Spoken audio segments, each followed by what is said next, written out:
Welcome back, friends, to the online teaching learning mode developed by Department of English, Govindra Warzukar College of Arts and Commerce, Nagpur. Today I am here to discuss the syllabus of BA Second Year, Semester 3, English Literature.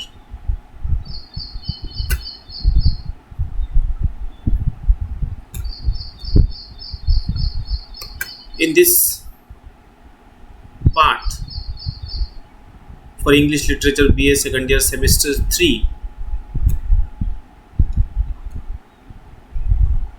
we have a book named Creative Minds, and that textbook contains the syllabus portion for both Semester 3 and Semester 4. So now we will have a look at the syllabus.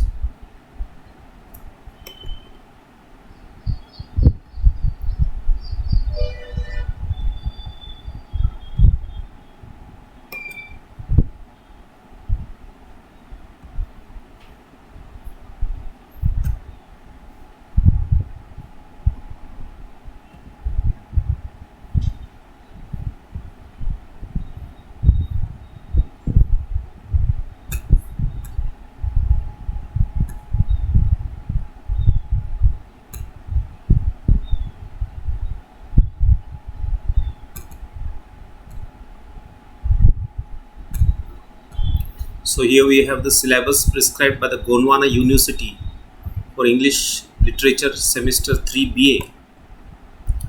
So there are in all 4 units, as you can see here.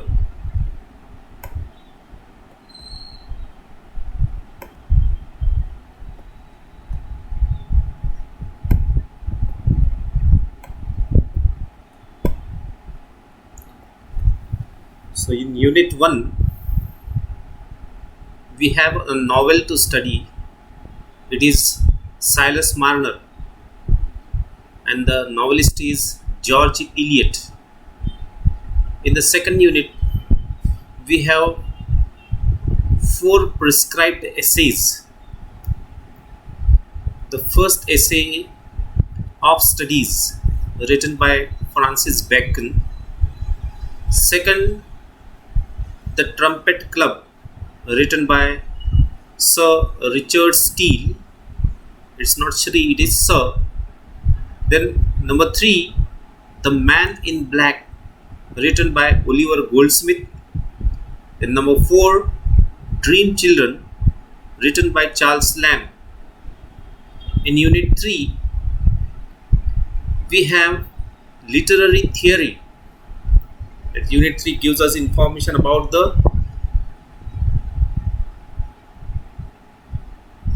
essay, what is an essay, and how did the English essay develop from its origin. That is covered in the first, which is titled as Growth of English Essay from Elizabethan Age to the Victorian Age. Second topic is Growth of Novel with special emphasis on Victorian novel. So here in the first topic, we are going to study what is an essay. So what is the nature of essay, what are the essential features of essay, then how did the essay originate. essay निबंध हा साहित्य प्रकारचा उगम कुठून झाला, निबंध प्रकार म्हणजे नेमकं काय, त्याचे वैशिष्ट्य काय, आणि इंग्रजी साहित्यामध्ये निबंध हा जो साहित्य प्रकार आहे याचं डेव्हलपमेंट कशा पद्धतीने झाला एलिझाबेथन काळापासून विक्टोरियन काळापर्यंत, ही माहिती तुम्ही जाणून घेणार आहात युनिट 3 चे टॉपिक 1 मध्ये. आणि टॉपिक 2 मध्ये नॉवेल म्हणजे कादंबरी. कादंबरी म्हणजे नेमकं काय, त्याचं स्वरूप काय, त्याचे वैशिष्ट्य काय, आणि कादंबरी इंग्रजी कादंबरीचं ग्रोथ म्हणजे वाढ, डेव्हलपमेंट कशा पद्धतीने झाली, खास करून विक्टोरियन एजमध्ये इंग्रजी कादंबरीने काय प्रवास केला याची माहिती तुम्हाला दुसऱ्या टॉपिकमध्ये होणार. त्याच्यानंतर युनिट 4 जे आहे त्याच्यामध्ये बघा 4 प्रकारचे नॉवेल्स तुम्हाला अभ्यासाला आहेत.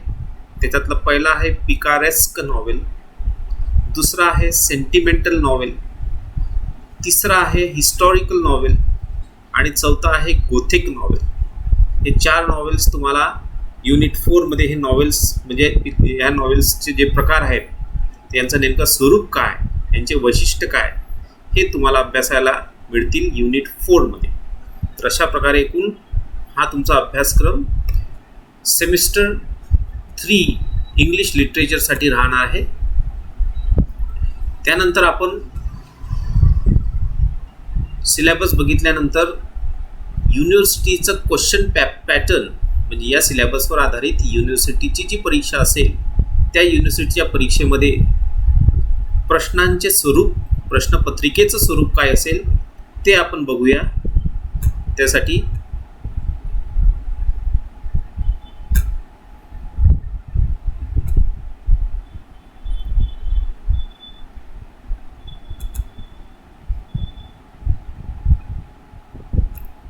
okay, here we have the question paper pattern of BA Sem 3 English Literature. Question pattern for SYBA second year BA आणि हाच पॅटर्न 4th सेमिस्टरसाठी सुद्धा आहे, फक्त सिलेबस वेगळा आहे.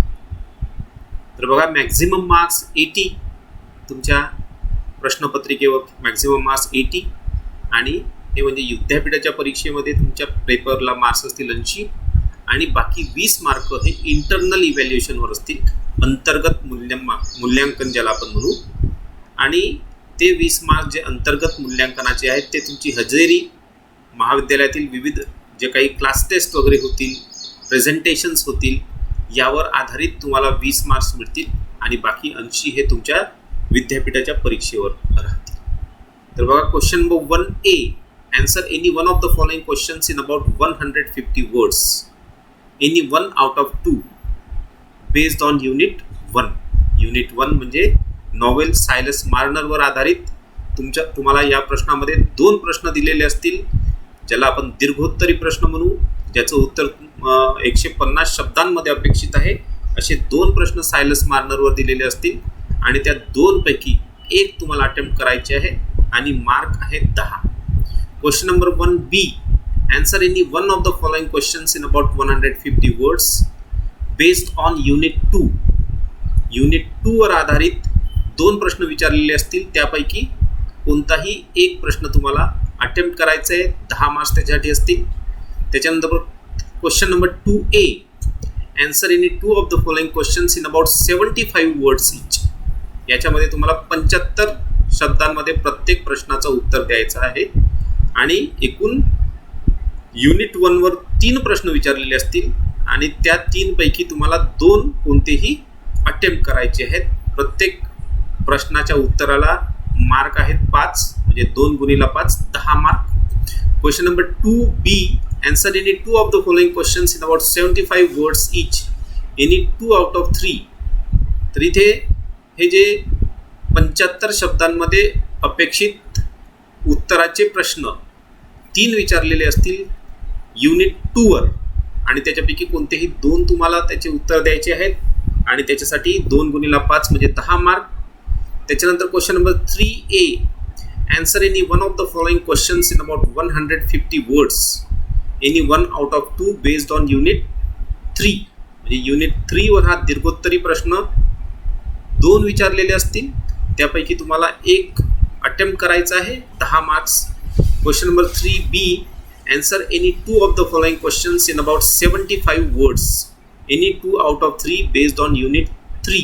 म्हणजे युनिट 3 वर आधारित 3 प्रश्न विचारलेले असतील, त्या प्रश्नांचे उत्तर अपेक्षित आहेत 75 शब्दांमध्ये आणि त्या 3 प्रश्नांपैकी कोणतेही 2 प्रश्न तुम्हाला अटेम्प्ट करायचे आहेत. प्रत्येक उत्तराला मार्क असेल 5, म्हणजे एकूण त्या प्रश्नाला मार्क आहेत 10. Question number 4, answer any 2 of the following questions in about 75 words, any 2 out of 4.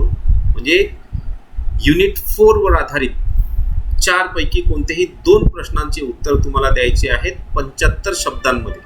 प्रत्येक प्रश्नाचं उत्तर 75 शब्दांमध्ये असणे अपेक्षित आहे आणि इथे सुद्धा 5 मार्क प्रत्येक प्रश्नाच्या उत्तराला, एकूण 10 mark. Question number 5, answer any 5 of the following questions in not more than 3 lines each. म्हणजे ज्याला आपण व्हेरी शॉर्ट आन्सर क्वेश्चन्स म्हणतो. 2 ते 3 ओळींमध्ये किंवा 1 ते 2 वाक्यांमध्ये याचं उत्तर अपेक्षित आहे. तर एकूण 8 प्रश्न विचारलेले असतील युनिट 2 वर आधारित आणि युनिट 3 वर आधारित असे एकूण दोन्ही युनिट मिळून 8 प्रश्न विचारलेले असतील आणि त्यापैकी तुम्हाला 5 प्रश्नांची उत्तरं द्यायची आहेत थोडक्यात 2 किंवा 3 ओळींमध्ये किंवा 1 किंवा 2 वाक्यांमध्ये. प्रत्येक प्रश्नाच्या उत्तराला इथे तुम्हाला मार्क आहेत 2, म्हणजे एकूण 5 प्रश्नांसाठी तुम्हाला मार्क आहेत 10. अशा पद्धतीने हा क्वेश्चन पेपर पॅटर्न जो आहे विद्यापीठाचा हा सेमिस्टर 3 आणि सेमिस्टर 4 इंग्लिश लिटरेचर या दोन्हीसाठी राहील. फक्त दोन्ही सेमिस्टरचे सिलेबस वेगवेगळे राहतील. सो आय होप की तुम्हाला BA सेमिस्टर 3 चा सिलेबस कळलेला असेल, समजला असेल. त्याचबरोबर BA सेमिस्टर 3 साठी जी विद्यापीठाची प्रश्नपत्रिकेचं स्वरूप राहणार आहे ते सुद्धा तुम्ही जाणून घेतलेलं असेल. आशा करतो की हा सिलेबस तुम्ही लिहून घेतलेला असेल, नोट डाऊन केलेला असेल किंवा त्याचा स्क्रीनशॉट घेतलेला असेल आणि यानंतर पुढच्या भागामध्ये आपण ॲक्च्युअल टीचिंग लर्निंगकडे वळूया. Till then have a nice day, have a good time.